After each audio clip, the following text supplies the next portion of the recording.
I think breathwork is so powerful, and sometimes, or most people have never had the privilege of understanding it or having the experience.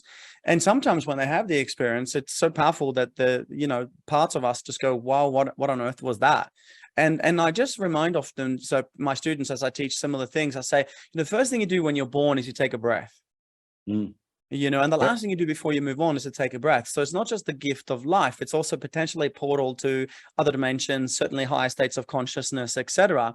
And it's so miraculous for me as a primary healthcare physician, having done all kinds of different therapies. I've employed medical doctors and chiropractors and osteos and physios, and we had pathology, radiology, all the kind of multi-discipline style. And so you can work on call it a diagnosis for a period of time and get great results depending on what you're doing and obviously the patient's response. But then you take something like breath and put breath in the mix in terms of its recalibration back to the parasympathetic, lifting, I call it getting rid of the issues in the tissues. And I mean, we heal things, rephrase, my apologies, they heal things beyond space and time. That could have taken so much longer and done in a different way.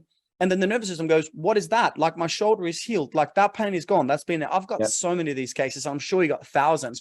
What's your perspective on how powerful the breath is? What's the secret of the breath when it comes to healing? How is it so powerful? Amazing.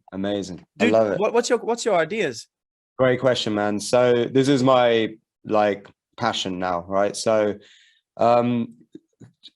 exactly what you said, why is there such little importance given to breath when you can go without food for a few weeks, you can go without water for a few days, but breath, you can only go without for a few minutes, but yet it's the least regarded thing still, right? People ignore it completely. They take it for granted. So there's so much science. And now we're finding this superpower, in this age of darkness or chaos or stress or change, we're finding this, right? I want to hear your concept on this, because we can go through thousands of case studies. But how is the breath so powerful? A little bit on the science or the philosophy, whichever direction you want to take it.